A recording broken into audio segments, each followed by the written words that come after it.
Derrick Young Jr. and Jonathan Allen are trailblazing warriors. Their improbable love story galvanized 12 million people on social media. And now, through their work as co-founders of Leadership Brainery, a Boston-based nonprofit that seeks to build communities of hope and access for underrepresented people looking to earn their master's or doctoral degrees, they are tearing down stereotypes and putting thoughts and ideas into action.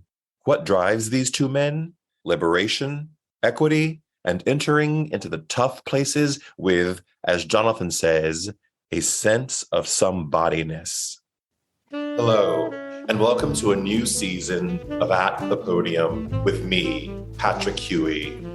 At the Podium is a multimedia platform that brings together people from a diverse background of lives, careers, and experiences who all share one thing in common. They have stepped fully into the transformative power of finding and raising their voices to make an impact on our world today. At the Podium holds a space for everyone to tell their stories, to be heard, and to bring us inspiration. Today, I'm thrilled to share the podium with Derrick Young Jr. and Jonathan Allen, founders of Leadership Brainery. Leadership Brainery is a Boston-based nonprofit addressing inequitable access to master's and doctoral degrees and workforce leadership opportunities for underrepresented talents, including people of color, individuals from a lower socioeconomic status, first generation, and LGBTQ+ individuals. Derrick Young Jr. is a champion for social justice, racial equity, and anti-oppression. He is the co-founder and executive director of Leadership Brainery. He was recently the policy and strategy specialist for intergovernmental relations at the Boston Public Health Commission. At the coronavirus pandemic outbreak, he was assigned to Boston's Medical Intelligence Center as the information box supervisor. In that role, he provided colleagues, first responders, and local residents with rapidly evolving coronavirus updates. He is currently a member of the Tufts Alumni Council and the United Negro College Fund New England Leadership Council. Derrick earned his MPH from Tufts University School of Medicine and his BA from Grambling State University. Jonathan L. Allen is a champion for equity and empowerment. He is co-founder and director of development at Leadership Brainery. Additionally, he is the inaugural innovator in residence at Boston University's Student Innovation Center. Jonathan also has a lifelong commitment to public service and recently ran for Boston City Council in the fall 2019 election. Jonathan followed his maternal and paternal grandmother's footsteps and began preaching at age 11 and was ordained at age 20. As a first-generation college student, he became freshman and sophomore class president, junior senator, and student body president of Grambling State University. After receiving his BS in business management, Jonathan worked to expand services for a pediatric day healthcare center for chronically ill children until departing to earn his Master of Theological Studies from Southern Methodist University, Perkins School of Theology. Jonathan is a 2019 graduate of Boston University School of Law, where he was an active leader and served as president of the Black Law Students Association. Before we hear from Jonathan and Derrick today, I want to invite you to share at the podium with the people in your lives. If you find our conversation today helpful, and I trust that you will, take a screenshot and share on your Instagram and tag at the podium _Patrick Huey. Or if you're on LinkedIn or Facebook, share our links there. Your shares, likes, and 5-star written reviews help grow our audience and move us up the charts. I'm grateful for your support in this capacity. Okay, Derrick and Jonathan, welcome to At the Podium. Thank you. Thank you for having us. Thank you so much, Patrick. I am so happy to have you two gentlemen on this video podcast. You have been a significant part of my Boston experience over the past 6 months. And when I first met you, I was so impressed with what you were doing to help the Black community, the LGBTQ community, the underrepresented communities within the educational sphere in Boston. Thank you. Thank you. It is a pleasure for us to do this work. We love it. We know it's urgent, it's needed, change can't wait. So we're excited to share some more with you. So we'll get into what leadership brainery is, but I want to just lay the groundwork for the sort of state of Black higher education today and Black education in general. So I was doing a little research online, and there is right now so much focus in education that is placed on ensuring that as many children as possible have access to quality pre-K and early education, which is totally appropriate because we know how you start is generally how you end in many cases. There's a lot of focus also being placed on getting kids over the hump of high school graduation. As we move into the undergraduate sphere, those numbers start to dwindle as we look at enrollment for people of color and first-generation college students. And even less resources and energy exist for people of color and first-generation college students to go into master's and doctorate programs. The Journal of Blacks in Higher Education, I'm going to read this. They report that Black students make up about 12.7% of college students with only a 42% graduation rate, which is appalling. If it were a business, we would close it. And then the Post-Secondary National Policy Institute reports that in graduate schools, Black people make up about 12% of enrolled students, and only 29% of the Black population between 25 to 29 have a bachelor's degree or higher, compared to 45% of the white population. In STEM, science, technology, engineering, mathematics, Black people only represent 14% of undergrad degrees, 7% of master's degrees, and 5% of doctorates. So in the percentage soup here, at the core of that, what do all these numbers tell us about the state of education for Black people today and for people of color? So I'll jump in and just say, what I really feel like the numbers tell us is that for far too long, Black folks and folks with their backs up against the wall who are oppressed, from LGBTQ folks to Latinx to Indigenous people, we have been barred for education for far too long. And we are at a place in our country where a lot of people do believe that we've reached some sense of equality. But when we look at our history and we know that for years, people of color were barred from learning, barred from education, could be jailed if they were even reading, that we have a long way to go to ensure that we catch up from an education perspective, but then also the benefits that education yield us in the employment and professional and generational prosperity perspective as well too.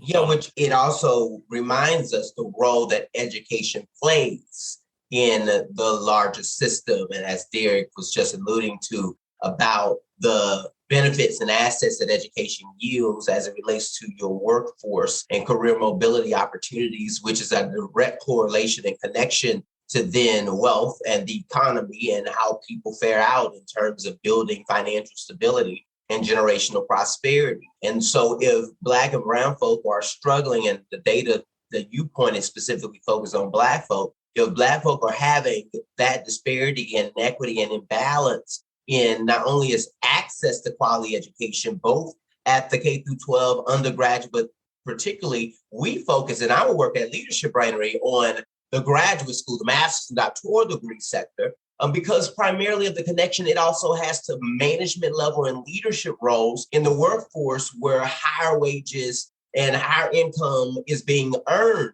for folk in those particular positions, which are connecting and providing the opportunity for greater financial stability for their families and the capacity for them to also be influential in terms of reinvestment in their communities, which is also how we stabilize and really bring about equity and greater opportunity for our communities, certainly as we think about generational prosperity. And that is really key, that we understand the connection that education has to those other outlooks as well. But I wonder if we're looking at it as a percentage number. Can you make the argument that the percentages are actually right, given that Black people are only 12.3% of the population? And in the undergraduate model, we're indexing at a higher percentage of Black people in undergraduate universities than we are as a percentage of the population. So can one make the argument that we are right on target with where we should be? You know, a lot of people do make that argument. I would say in the master's doctoral level, we are not at that 12% to reach that equity. And so that's, of course, why we're really focused there. But then when you do look at the college percentages, you know, what I would say is that all of these percentages are based on every college, every university. Of course, education is essential across the board, but we know even at Leadership Branding, we do focus on a lot of the competitive and top tier universities where we see a lot of those pipelines directly into our most innovative companies, our newest companies, our largest companies, and some of the most influential positions in our country who are really making decisions that change the way that all of us work. We, at the master's and doctoral level or at the college level, if we can get more folks into more competitive schools, not saying necessarily that the education is better, but definitely the opportunity and access that it does provide can really open up just transformative opportunities for the communities that we serve. To give an example of that really quickly, me and Jonathan went to Grambling State University, HBCU, amazing school in Louisiana. Then we had the opportunity to go to top tier institutions for our master's and our doctoral degrees. And so when I went to Tufts School of Medicine for my master's in public health and health policy, I was the only Black man to enter into my cohort in 2015. That is insane to know that I was in a program, a medical school, where we focused on mostly disparities in underserved communities and inequities. And I was the only person in that cohort who actually came from the communities that we were speaking about and trying to find solutions to help. It's absolutely impossible to put all our perspectives at the table and really ensure that we're coming up with solutions that are best for the communities that we serve if we're not at the table making those decisions. It was the same when Jonathan went and got his master's at SMU in theological studies. We both went to law school. I actually self-eliminated myself from law school after being one out of two Black men out of my class of 250 students at Boston University. These are all top tier institutions that are funneling these leaders who are making decisions that impact all of us in our country. And we're not there at the decision-making tables, at the training table. So Jonathan and Derrick, you're sort of saying that the statistics are sort of flatlining the reality of access. And that the statistics and all data must be interpreted and unpacked for context. And that one of the contexts that we always discuss is that it's more than just about having the master's degree. It's more than just about having the doctoral degree. It's more than just the education that you even gain or the academic nature of going through those programs. It's also about the connections you build, the networks you then have access to. So that's why it does matter what school you go to, where you go to, what city are you living in, what professional contacts do you now have access to? Because all of that is influencing your prospects, your career mobility, your outlook.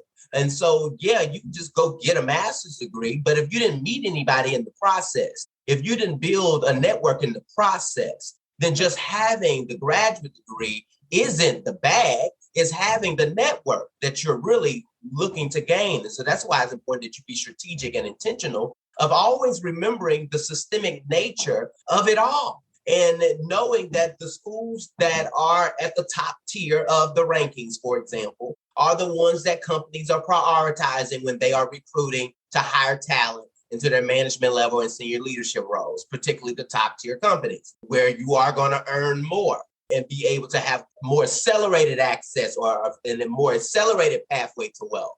It doesn't mean that you can't find wealth some other way, that you can't build it. There are tons of examples of people who have never gotten a college degree, who's never gone to graduate school, who have been able to build wealth and prosperity for themselves. So our message is that if you don't have a graduate degree, you can't be wealthy, you can't be prosperous. That's not the message. The message is that there is a significant number of our society who is in management level and leadership roles who have leveraged the graduate school pathway as an accelerated way to get wealth and to get stability. And Black and brown folk are the minority there. We are grossly underrepresented in those spaces. And so if we do want to accelerate closing wealth gaps in our country, then we have to prioritize graduate professional school as a pathway to do that. Now, it comes with financial considerations around student loan debt, and so forth. And so that's why we also have to become very educated and equipped with the tools of how we access scholarships, how we negotiate our financial aid packages, and other different resources that we can leverage to close that debt, as well as to obtain those career opportunities that can help us pay off those debts in a quicker way as well. What is the proposition that Leadership Brainery is making to address all of those true issues, real issues that you just addressed, Derrick? I would say Leadership Brainery really has about 4 main stakeholders that we work with to really ensure that this whole model is working. That is community members, individuals. That is corporations and employers, those who are in need of this talent, but then also the community is in need of them to build wealth and stability for themselves. Then we work with the academic institutions to ensure that they are properly set up in removing bias and systemic racism from their institutions and their processes. And then lastly, and most importantly, we work with prospective graduate students, those who want to really ensure that they get access to master's and doctoral degrees, and also those who may not be on the path to getting those degrees, and they run into us and we can speak to them about the benefits that they can get with getting a master's and doctoral degrees. And so really ensuring that those 4 entities are equipped with the tools that they need to solve this overall problem. We want to ensure that the whole ecosystem of higher ed and access to workforce leadership opportunities is being fulfilled. And so we have all 4 of those stakeholders in our market here at Leadership Brainery. And we realize that some of the key components that prospective graduate school talent that are coming from underrepresented communities and anybody who really is looking to go down those pathways, what they need, that some communities have had more of, are things like mentorship, as well as recruitment opportunities. Exposure is a big one. This idea of what you see and what you are exposed to expands your imagination around what's possible. And so really continuing to expose our communities to what's possible, the different pathways that they can take, as well as encouraging them that they have the capacity to get it done. Because too often we are seeing people eliminate themselves from opportunities because they don't believe in themselves. They don't believe that they belong. They don't believe that they have the capacity to get through it. And so also encouraging our communities that you have the capacity, you are brilliant, and you should consider graduate school as a pathway for you and not allow the barriers, the institutional barriers, in fact, in addition to whatever circumstances in our own lives that we may be facing and experiences that may be influencing how we see ourselves, but continuing to encourage us to go after it and to make it happen and to be, to leverage self-efficacy and resourcefulness to figure out how we get it done, not allow the barriers to intimidate us and make us feel inferior as if we can't do it. So a big part of our mission is to get out here and simply expose and encourage more of our people to even think about graduate school as a pathway for them. There's an organization called Posse, which is really working on taking kids who are in high school and helping them navigate the course through to an undergraduate program with their groups of friends, their posses. I think where my mind, when I first started interacting with the organization, which I was not aware of, it was my own ignorance, is that I assumed that a person who was already achieving in an undergraduate program would have a natural pipeline to a graduate program or a doctorate program, which shows my own bias from my own background. So what you're telling me is that a person oftentimes still needs that extra help, that extra nudge, that extra support as they're making that transition from undergrad into a graduate program or doctorate program. And you're asking that person to be potentially mentored by other people who are within the program or who have made that transition. And then you're also asking the universities to educate themselves about what those students will need once they come through the process of getting into a graduate or doctorate program. Am I understanding what Leadership Brainery is doing correctly? Yeah. I had a student a few weeks ago who came and they shared, nobody's talking to me about graduate school. Like nobody on my campus, none of my professors, the career services, they only talk about jobs. And so Leadership Brainery, when I interact with you all, are the only entity in my life that's continuing to talk about graduate school. And so we know that when it comes to graduate school, because in our communities, we do have a lack of access to them, we're like, hey, we got to go get a job. You need to go graduate college, and then we need to start making some money. And so a lot of people think about graduate school as extra because it does take extra time. It does take extra money that oftentimes we don't have. We do work with that talent to ensure, hey, yes, you've made it through college, but the graduate school process is completely different. It's much more competitive. It's much more research-based. You do really ensure that you need to have work experience that you can leverage when applying, opposed to college. They're really focusing on your extracurriculars or your grades in high school. But when you're applying to graduate school, you really have to hone in on what type of experience did you have, whether that was internships or work experience. You may have to conduct interviews, your personal statements, your diversity statements, your addendums, they all look much different. And so having someone that can speak with you and say, hey, do you even know what a diversity statement is? That's not something that most people write in undergrad.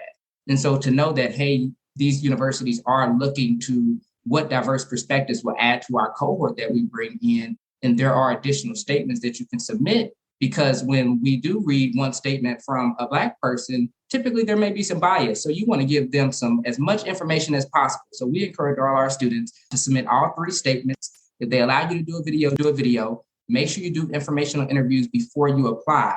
The people at the university need to ensure that they know you, so then when they're reading your application, they can speak from that lived experience in addition to that written experience that you're speaking with them about. You don't have to do all of that to get into graduate school, but if you really want to ensure that you can get into competitive graduate schools, that you can get a competitive financial aid package, that you can have a network and influence once you do get into that institution, it takes a lot of intentionality. It takes a great application. And we just want to be sure that people are not only set up to apply and maybe get accepted, but they get accepted, they get financial aid, and that they have a really great experience once they get there. So Derrick, you're talking from the student side of what you're doing to prepare the students. Exactly. John, what kind of conversation are you having with the universities to prepare them for these students who may be applying and then joining their various graduate and doctoral degree programs? One of the initial conversations that we're certainly having is about the long-term commitment that institutions must have to building relationships with our communities, getting away from this transactional return on investment mentality that many of them are operating after. You really think about what is happening, thinking about something that has been developing over centuries in this country. The fact that Black people have been barred from quality K through 12 education since the very beginning, not having access at all to universities, to colleges. And then this idea of graduate professional school has totally been, just far out of reach for our communities. We have made significant progress, we would say, around the K through 12 situation, which we realize our communities are still under invested in, under resourced, under supported, and that is connecting or contributing to high school dropout rates, the lack or underrepresentation of Black people in college to begin with as well. People say it's on par, but I think it's nuanced, and especially when you throw in factors around then what our graduation rates are. Just because we got in, but if we weren't graduating, then that's not progress. That's not what we're talking about in terms of building equity. And so it takes our systems and the entire institutions to not only then work to get us in, but then to also to retain us while we're there, which there are so many different factors that contribute to many students from Black communities not making it through their undergraduate and their graduate programs. It is all of these other factors with what they're dealing with and balancing at home, oftentimes having to work full-time jobs to be able to stay afloat, while many of their more affluent or white counterparts have other resources that allow them to be able to be cool during situations of hardship. These are the compounding circumstances that many students who are Black are navigating, certainly, especially if they're coming from low socioeconomic status. And so it's really important that we be focused on this. And these are some of the things that we really talk through and train our schools around, even to the extent of which being prepared to deal with students that are coming from HBCUs. How do you build relationships with these communities? How do you communicate with these communities? What resources do you need to invest in your institutions to ensure that you can do that effectively? Too often we're running into institutions that talk about not having diversity budgets for recruitment or for student relations that are large enough to properly support these communities. That's a problem. The fact that you even need a diversity budget, a separate budget to support these communities to begin with, and that's not baked in and prioritized within the larger budget. But if we're going to itemize Black and Brown communities engagement, then we need to make sure that we're prioritizing the investment in those line items to begin with. And so all of those are things that we discuss fiscally. What does it really take to invest in communities before they get to our institutions and while they're at our institutions? And I would even say even after they have left our institutions, because the alumni phase of a person's experience at an institution is critical. It's super important as we think about their professional development. In theory, I 100% agree with your assessment of what the universities should be doing to attract, retain, and support post-grad students of color, LGBTQ students, first-generation students. But you said it earlier, institutions are about education and it's big business for them. They want the ROI. Mm-hmm. What is the benefit for a university to make that investment? I think there's a huge benefit, not only in the education institution itself. I think that's where we got to get out of it. Yes, it's a business, but it's unfortunate that education is now a for-profit business, right? We all deserve education. We all deserve access to information so that we can be able to make decisions that better impact us in our societies. And so schools have to think beyond the ROI and say, okay, well, yes, we may be taking higher risks by admitting more folks who need loans. But then you have these endowments where you could help them and support them financially so that that risk is lowered and you're not honestly losing out on too much money.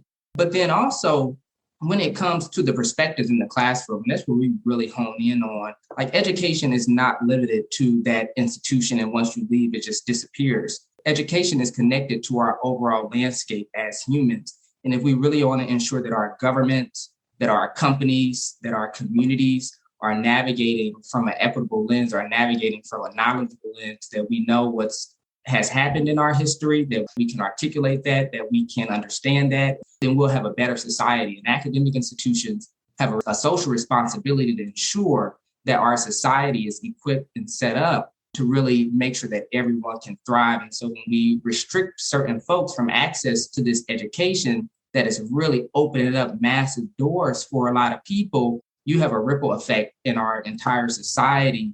When we look at our academic institutions and we look at even the connection to slavery, our academic institutions had a big part in the slave trade. They need to admit that. We need to have some sort of reparations in our institutions. There are a lot of institutions that already give free tuition to Indigenous people, rightfully so, and we need to continue that when it comes to Black people and even LGBTQ people in our communities.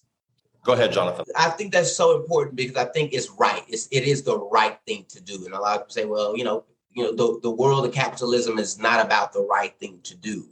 But at some point, we have to recognize the extent to all of our decision making is connected to some belief that we have. And we need to then check our beliefs as it relates to what matters to us, what we care about, and what we prioritize. And if people not having equitable access to opportunity, if people not being able to live out their wildest dreams don't matter to us, and if we will allow ourselves to act as if every year before 2022 has not existed, we are essentially committing ourselves to a perpetuated caste system, a perpetuated oppression, to continuing to have Black and Brown communities backs up against the wall. We are committing ourselves to doing that if we don't want to recalibrate our system. But in addition to it being an ethic, being a moral concern, it also is a business case. The market is saying that we want more diversity. So for me, it doesn't make sense for us to say we want more diversity, but we won't do what it takes to be more diverse,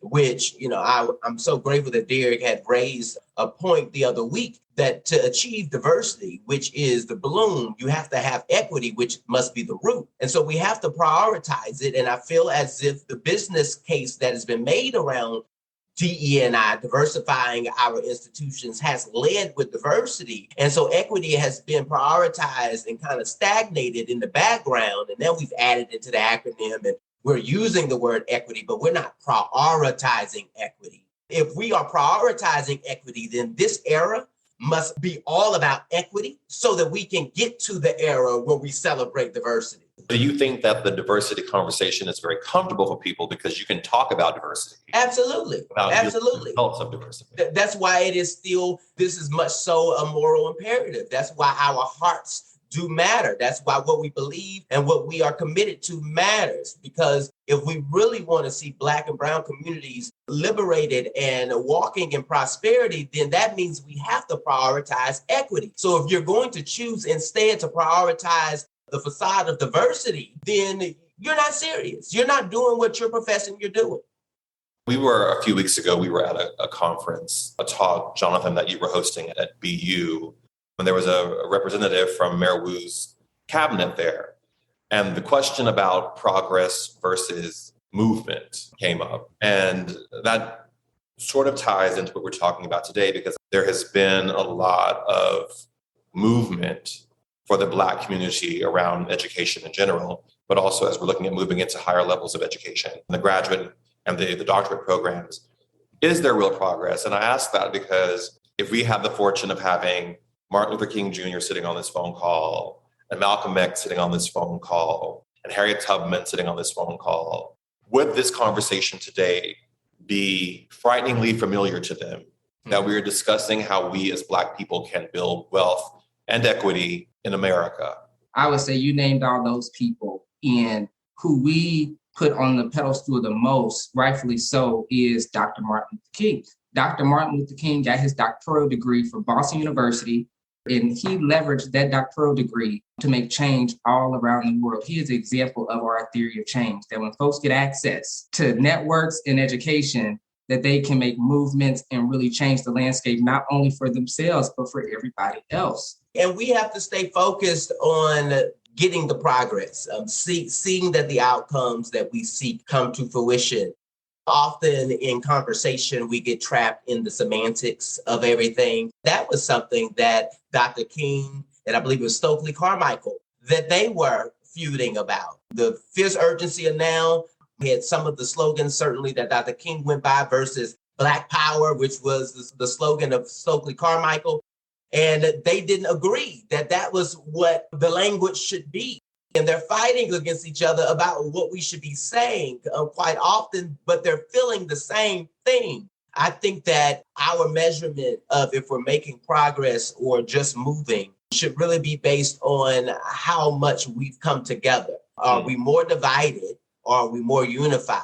Because that is what we're going to need to continue to drive equity forward, unification, us coming together across our various backgrounds, beliefs, perspectives, experiences. It takes us coming together. We're better together, in fact.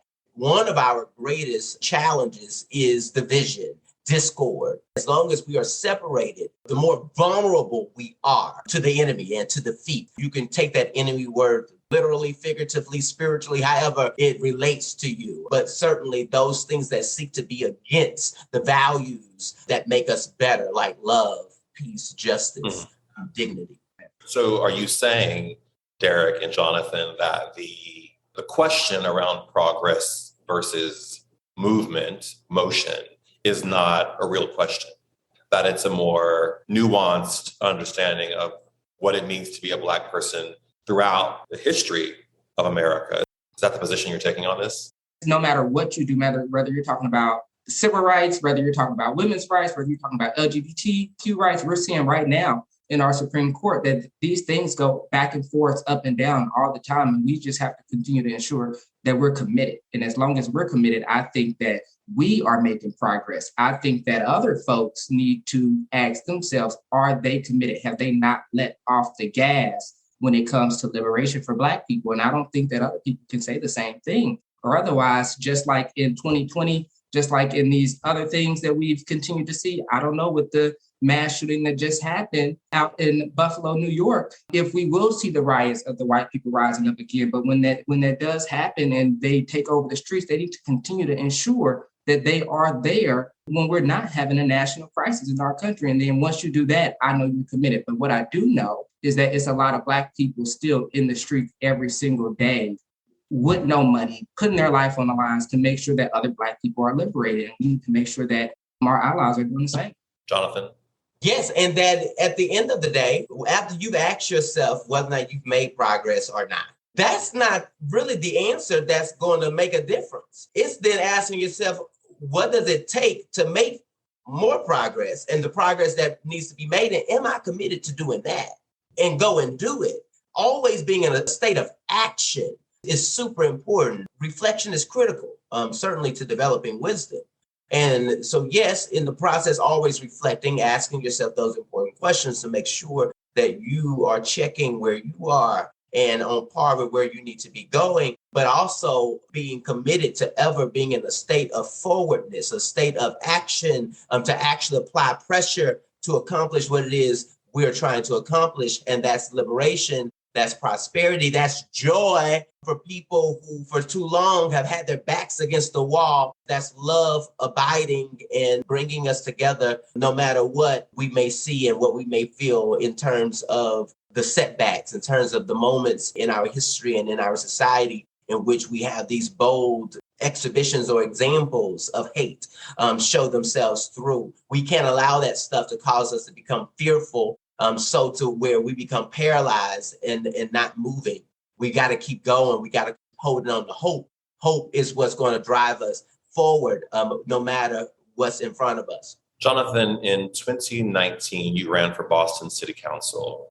What did you learn in that process? I learned that information is so powerful and that it is one of the key tools that make or break someone's access to a better quality of life. We really focused on, in our campaign, we had an information justice focused campaign because we really believe that with greater access to information and resources that people can leverage it to access the opportunities that really would increase their quality of life. The information has just been stacked up and made very complex and difficult for people to navigate. And it influences what they know and what they don't know. And what you know and what you don't know impacts who you know and who you don't know. And then that impacts what you got and what you don't have. and that is what our communities are experiencing. And that was one of the major things that we focused on in our campaign. By the way, Derrick was my campaign manager. And so you see, we kind of do everything together for sure. And the one thing that we created were community cards. And this community card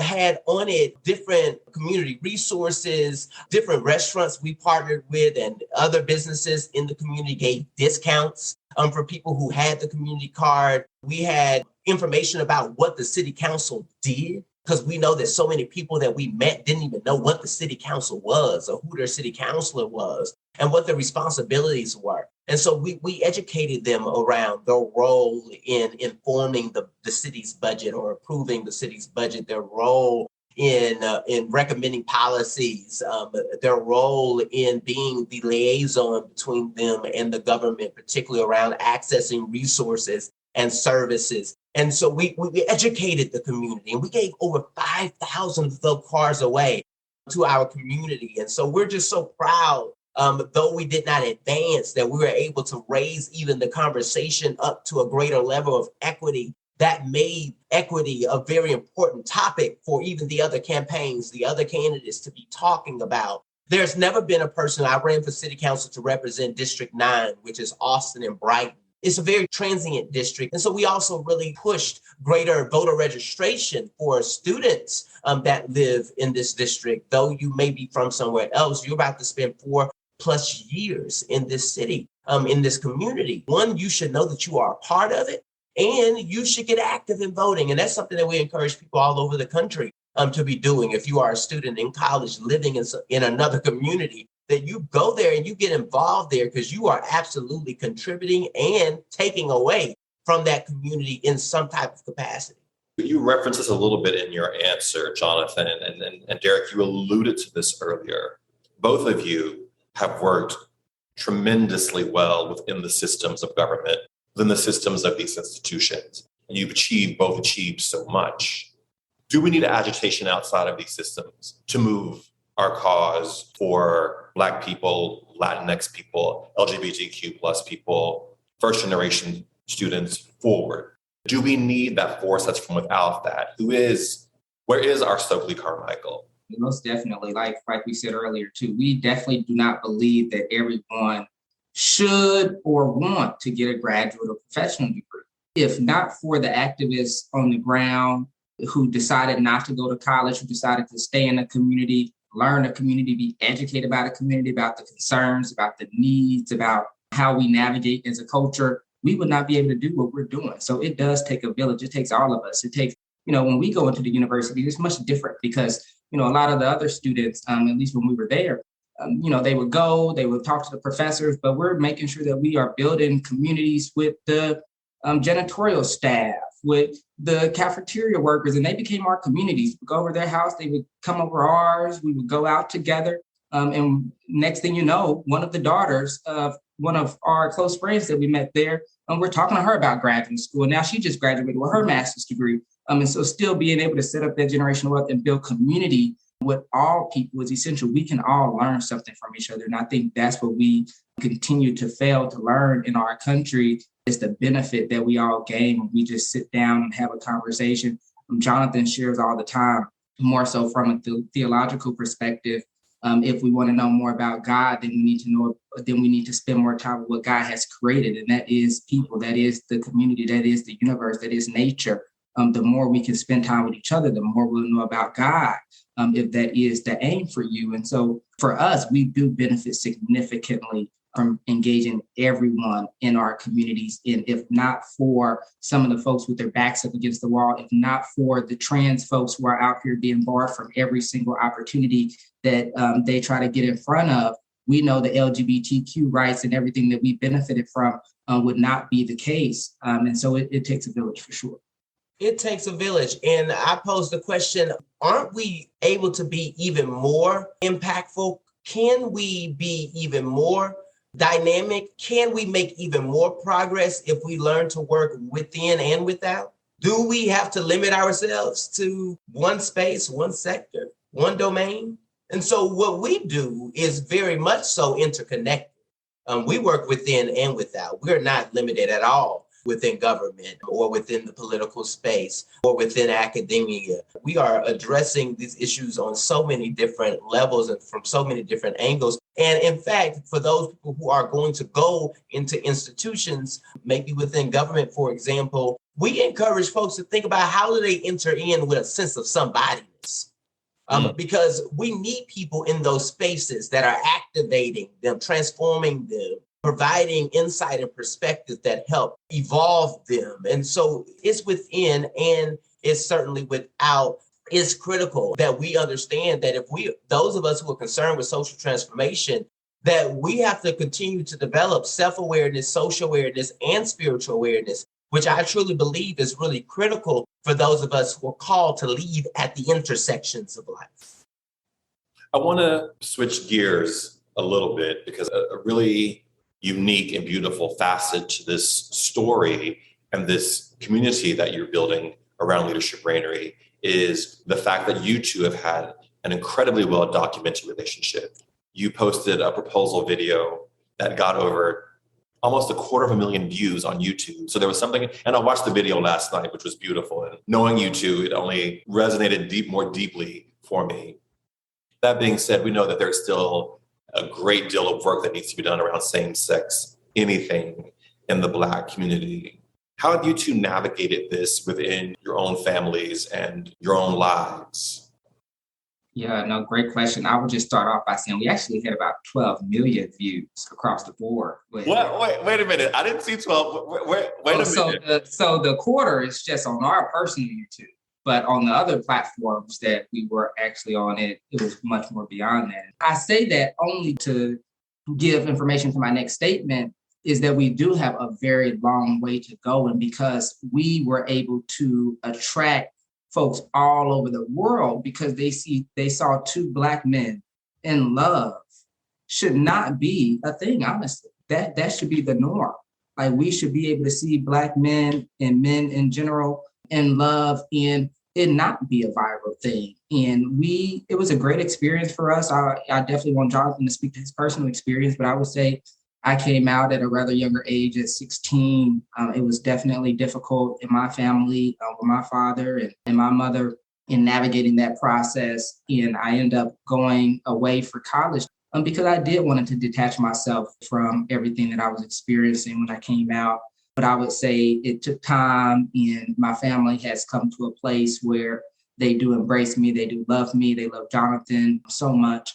And it's still difficult because what I never want anybody to do, my family or anyone else, or all those millions of people who did watch our video and fell in love, is to tokenize us and to say, I love them. I love what they're doing in life. I love everything they represent. I love how they look. And so they're okay. And we want to just ensure with our story that, even though we do experience a lot of hate, we also experience a lot of love. And we want to take that love piece and spread it out to other folks so they can know that we are humans, that we do have feelings, and that we just want the best for everybody. And we hope that everybody can treat us the same in that way. It has been a transformative experience for us to learn about other people's experience. And it has had an impact on our families, for sure. I grew up in Lufkin, Texas. I was born in Lufkin, Texas, and moved to Dallas when I was in elementary school, and then to Louisiana when I got to high school. And so I have roots in those spaces, both Louisiana and Texas. And both of my maternal and paternal grandmothers are ministers. And that's always been the case, at least since I was born. So that's how I grew up with them as, I would say, my original mentors. And they have played such a profound role in my life and in how I came to understand the world and the way that it functioned, particularly in introducing me to the church. And my parents were involved in my introduction to the church too, for sure. But my grandmothers have certainly been the most consistent throughout my life, and certainly particularly even in the authoritative roles that they play in the church as ministers in particular. And the family then looks up to them as our guide and leaders in that regard. And so that was the dynamic for me. I started preaching when I was 11 years old. I was licensed at the age of 14. I was ordained at the age of 20. My entire life growing up, for sure, me as a young minister was the focus. That is what I understood about my future in terms of me being a world traveling evangelist. I thought that's what my focus is. And I still think that my life has evolved. Certainly since I've come out, the church stopped calling me to come preach. And certainly my preaching, me traveling, and speaking, that was my livelihood, significantly so.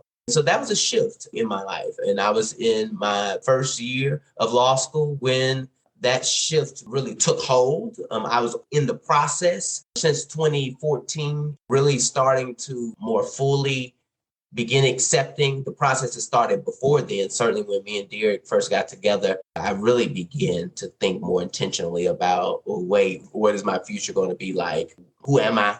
What am I? What's my role? What's my purpose on this earth? Just really starting to ask those questions more intentionally and consistently. And after going to theology school at SMU, which I thought initially was supposed to be me going there to become a better preacher, it really was me becoming more of myself, me understanding and asking the question critically, who is God? And really beginning to unpack that and understanding God to be someone that and something that is more loving, more just than our human capacity can even conceive, and knowing God to be more loving than I had understood God to be, and understanding more about historical context and the formation of religion as an institution and as a major player in society's structure and infrastructure. And so with that understanding, I gave myself permission to love myself more. I gave myself permission to understand God in that more expansive way, and begin to embark on the journey of being able to tell family and friends that this is who I am. Although I do believe that people who identify as LGBTQ plus or anything that's different, from what mainstream or from what straight people consider to be mainstream or the norm, I do think that folks shouldn't have to do that. They shouldn't have to come out. They shouldn't have to tell everybody about their business or about what they like and don't like in that regard. But hey, that's the journey that many of us are still finding ourselves having to take to gain some sense of authority and autonomy in our lives, so that we don't feel as if we're having to hide or we're just living behind masks, which was certainly the case for me and Derrick when we first got together, and for me until that time, and Derrick too for some time, living DL down low. And that's the experience that so many people in this world have, not being able to be their most authentic selves in that regard, especially as it relates to if they love someone who might be of the same sex. Why is it that this is such a flashpoint within religion, this idea of homosexuality, people who love each other who are of the same sex? I've always wondered why it becomes this huge event within the religious world. There's just so much self-interest in people's own journeys that are wrapped up in decision making. And for a very long time, we have operated off of a society that has marginalized somebody, that has othered somebody in order to create power for somebody. And that is what we're experiencing. Women have experienced it in their own regard. I mean, literally, for all of this time, they have been othered in some capacity. People who are poorer are othered in a capacity. And so I think ultimately it's about control, and it's about power and influence in a way that keeps it harnessed among a particular few, a type of demographic. And unfortunately, labels help us create greater structure in society. When we are able to label a thing as either good or bad, we're then able to influence people's thinking on how to treat it and how to respond and interact with it. So I think that's at the core and the foundation of what's really happening. Why gay people are the ones that are categorized and labeled in the way that they are, I think has to deal with other considerations as we think about reproduction. Think about that from a control mindset and perspective. So there are all of these different dynamics that lead to money, that lead to control, that lead to capitalism and power, that really influence or answer the question, why did they choose that group? Why did they choose that group? Same as it relates to women and biases against women about their ability to be powerful. All of these different dynamics, I believe, are at place. And I mean, we can go deep and we can unpack religion and debates around religion and power in that way, and forms of government, and where we will be in the years to come, because clearly we are seeing that our society is evolving more and more and more. Where we are now, we will not be in the decades to come. And I'm proud to see women take on another level of power and autonomy in their lives, even in the midst of their rights being challenged and curtailed back. We are seeing that there is always this ebb and flow. And I would say that religion has played a huge part in just how we navigate as a society, and especially our government, right? And so when we think about America and the way our Constitution was formed, the premise definitely was religion in most countries around the world. And we decided to take a few pieces like same-sex loving people and abortion and those things, and really institutionalize those also within our laws in our country. And so beyond the folks who were interested in just going to church and being a part of Christianity or some other religion, now you had folks who did not affiliate themselves with religion still saying that this is wrong. And so it created this more just overall and general mindset that being gay or getting an abortion is wrong, because the government also held that up. There's so many other things in the Bible, like eating shellfish, that the government didn't make law, right? And so people are just like, oh, well, if you don't do that, then it's okay. But these things that the government decided to adopt from religion and also embed that in our society, that just have made overall society say, hey, this is wrong. I think what you say, Derrick, is really an interesting perspective. I think we are in a very interesting time as it relates to people's rights around their bodies, around whom they choose to love. We are in almost a dual world where, as we progress as a society, we are actually often experiencing the pull back to a different time as we try to move forward. I think the struggles of all of these different groups is not separate, because as we choose to move forward as a society, as a country, as a world, there will be forces that attempt to thwart that. How we treat everyone, how we treat each other is reflected in how we treat the marginalized, the unseen, the invisible. And I think we are experiencing that in real time right now. I think that's real. And I just think that people have to continue to recognize the reality of what's at hand. Like, even when we think about forces that may be fighting against a group of people who believe a certain way, like those forces are other people. They're other people who have lived experience, who have their lives and their interests at hand, no matter how progressive or conservative they might be in nature. And I think that's super important. And I think on its face, we have to realize how many people there actually are in the world, and how those different people have different lived experiences. And we have groups among those different people, some groups larger than others, and some with different resources and tools than others. And that is all influencing how they navigate the world. And so when we do see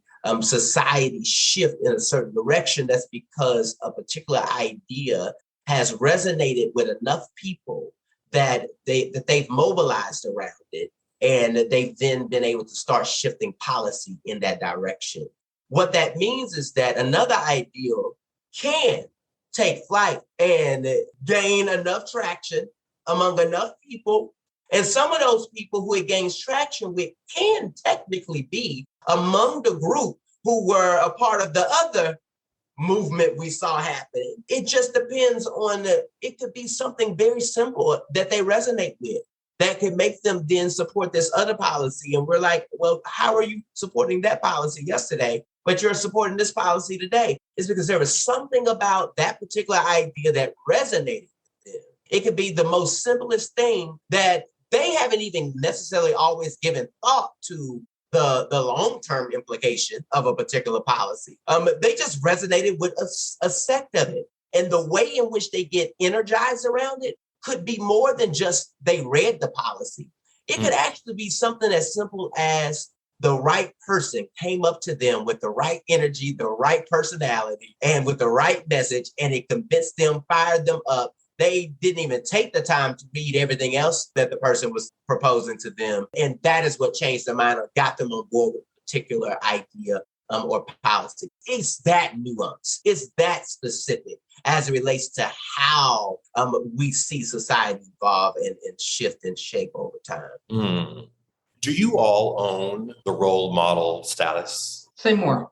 Good question. You're in a situation where you've had 12 million views of your proposal. And I think you're right to say that if we weren't in the situation we were in, there would not be 12 million people interested in two men proposing to one another. Mm-hmm. I also think that you two are the poster children for what could be a heteronormative view of what a couple looks like. That can make it very palatable to people who may not necessarily think it's the right thing to do. Right. I also think, too, that if I were a young, Black, gay person, I would look up to you, I would see that video, and I would say, oh, that's possible. I can have love like that. And then I can have relationship with another human being like that, that isn't tainted with the tar of wrong, sin, you're going to hell. You all, with that statement of that video, become a beacon for hope. And I'm just asking if you are comfortable with that moniker attached to you. You know, I feel like we have for a very long time had a lot of people who looked up to us. And so when the video went viral, we did have a lot of outreach, people from all over the world. That's why we started actually our YouTube channel to answer some of those questions from people who were reaching out to us, because it was a lot. We were getting a lot of emails, a lot of DMs, just for folks saying, oh my goodness, I've never seen this before. I want this. Like, can you all support me? If I was to come out, I'll be jailed in my country. If I was to come out, my parents will abandon me. What should I do? And so we tried to address that. It was difficult. We know that we can't address everything. We do try to offer our story, We don't give relationship advice. It's one thing that we've committed to because everyone's relationship is much different. But I don't have an issue with it. Jonathan, how do you feel? I don't have an issue with anyone looking at to me as a role model. I think that it is wonderful that people can leverage what we are experiencing in our lives as a source of inspiration and hope for their own lives. I think what we do try and be very aware of and conscious of is that people are still, when they do witness something on social media, when we think about the proposal video and the millions of views that it received, that's on different platforms. That's not all on YouTube. That's on Instagram and Twitter and Facebook, all of these different, that's through private channels where we've learned that the video and other content has shown up. And parties, people have told us that they've had watch parties, like to watch our video. We're like, whoa, that's incredible.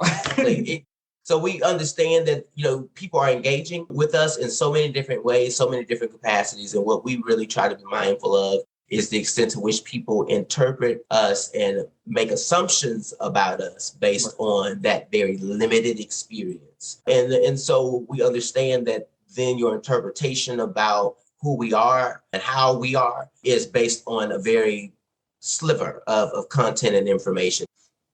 What has the journey been for you both to find your voice as individuals and as a couple? And what do you want to say with this immense platform that you have?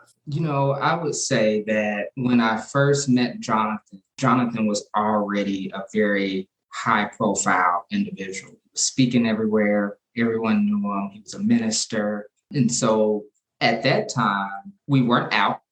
And so I definitely don't think that folks compared us at all. But we have seen, and we think it's quite unfair that because we are two men, a lot of people pin us against each other in terms of like who's more popular or who's done this or who's done that.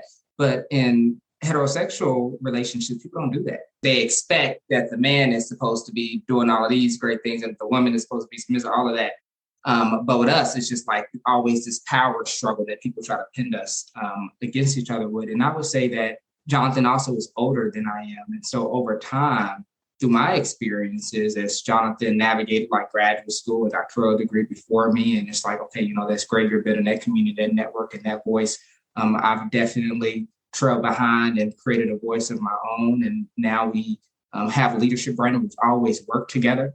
And so we have a joint voice, but then we're doing things individually that I'm really proud of both of us. I'm really proud of Jonathan and everything he's accomplished. I'm really proud of everything that I've been able to do over the last few years. And so I think collectively, when we bring together our joint voice, when we bring together our individual voices, our individual expertise, I feel like it's quite unstoppable. We're young. We were talking about this morning, like Jonathan's turning 32 this year. I'm turning 29 this year. We've been able to do some incredible things in our lives, see some amazing things, connect with some amazing people. I'm really excited about the voice that we have in 10 years, the voice that we have in 20 years, and being able to sit back down with you, Patrick, and have those discussions on how things have changed over time.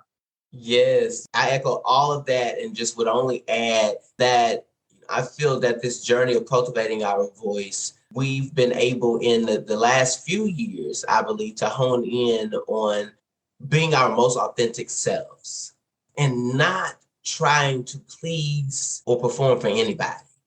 And I think that's been really, really important for us because when you are in positions of influence where people are looking to you, you feel the need to put on for everybody else, to measure up to their expectations of you. And while there's a lot to be grateful for in having the influence and having the opportunity to lead in that way and in those capacities or having people look to you, there's enormous pressure that comes with it, responsibility even that comes with it. And we've worked really hard to begin balancing out the expectations of people versus the expectations that we have of ourselves. I think that's really important. And I'm so grateful and so excited. We're honing that voice, that authentic voice more and more and more. And I'm excited for how even more bold we will become in expressing ourselves and telling our stories even more without the worry or potential fear of what people are going to think about us, how they're going to respond. Are they going to support us in what we're doing over here because of what they think about what we're doing over there? All of these different dynamics. I'm just really grateful for our commitment to continue to become more and more wise, more and more mature each and every day. Well, I have to say that what you all are building here in Boston and the work that you're doing is inspirational. The work of your relationship as professionals, as partners, as human beings, it's right. And I think that needs to be said. I want to thank you both for making time to be with me today. It's such an honor to have you both on. Your wisdom is inspiring and is uplifting. So thank you guys. Thank you both so much. Thank you so much, Patrick. And you are incredible. From the day we met, we were like, where has he been all of this time?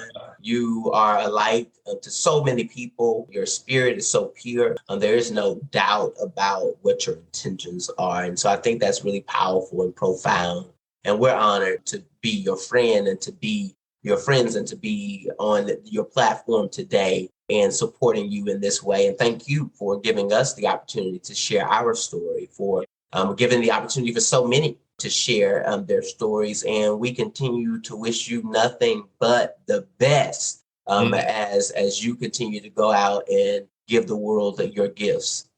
I really echo all that, Patrick. You are incredible. Thank you for this opportunity. I'll just end by sharing a quote from one of my favorite folks, also my birthday twin, James Baldwin. Not everything that is faced can be changed, but nothing can be changed until it is faced. That's a model that we hold dear. And we hope that everyone that hears about Leadership Brainer and the work that we're doing to create more generational prosperity and wealth for underserved communities, and that you join our mission, that you follow us on socials, that you donate, that you spread the word when you interact with people, to know that this is a resource for them, but that also that all of us will benefit from the work that we're doing, whether we are having more diverse attorneys, more diverse doctors, more diverse Patrick Hueys, all of that. We need more of us in these platforms doing these amazing things, sharing our stories. And so again, thank you, Patrick. And I look forward to next time. Change can't wait. Yes, change cannot wait. And thank you guys. Thank you so much. Go to leadershipbrainery.org to learn about their mission. And it's truly a mission. And it's changing the world, literally one life at a time. Before we go, as I always say, remember, we all have a voice. Use yours wisely. Thank you, Derrick. Thank you, Jonathan.